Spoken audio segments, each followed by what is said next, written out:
Моля ви, когато се доверявате на треньори или като цяло каквито и да са било експерти в сферата, в това да ви помогне да изглеждате и да се чувствате по-добре и хора, които са отговорни за вашето здраве, моля ви, проверяйте си информацията и внимавайте много на кой ще доверите. Ще ви разкажа една история с един разговор, който проведах тук що с едно момиче. Младо момиче под 30 години, което се е доверило на мои колеги треньори. Та ситуацията е следната. Момичето отива при тях, доверява им се и решава, че ще им плати да изготвят хранителен тренировъчен режим, тъй като тя няма знанието как да го направи сама. Съответно, идиотите какво са направили, нали, направили са хранителен тренировъчен режим, без да обяснят какво изобщо има вътре и защо изобщо ги прави тези неща.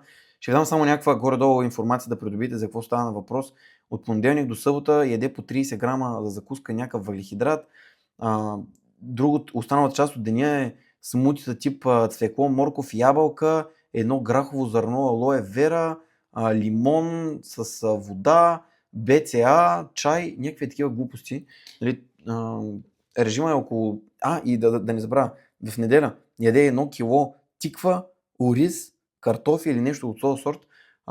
Защо? Защо се прави това нещо? Това е изключително лош режим, предпоставка за страшно много лоши последици след това за човек, който го е спазвал. В случая, момичето, което го спазва, с което си говорихме, да, тя го е направила целия, отслабнала е нещо сорта на 10-15 кг, но на каква цена? Спира и цикъла, намаля базовия метаболизъм, губи мускулна маса, чувства се постоянно изморена, не знае защо и как да излезе от тая ситуация и момента, в който пита треньора, че не е окей, че нещо не е както трябва, те отговарят, че няма воля и че няма достатъчно сила да го издържи.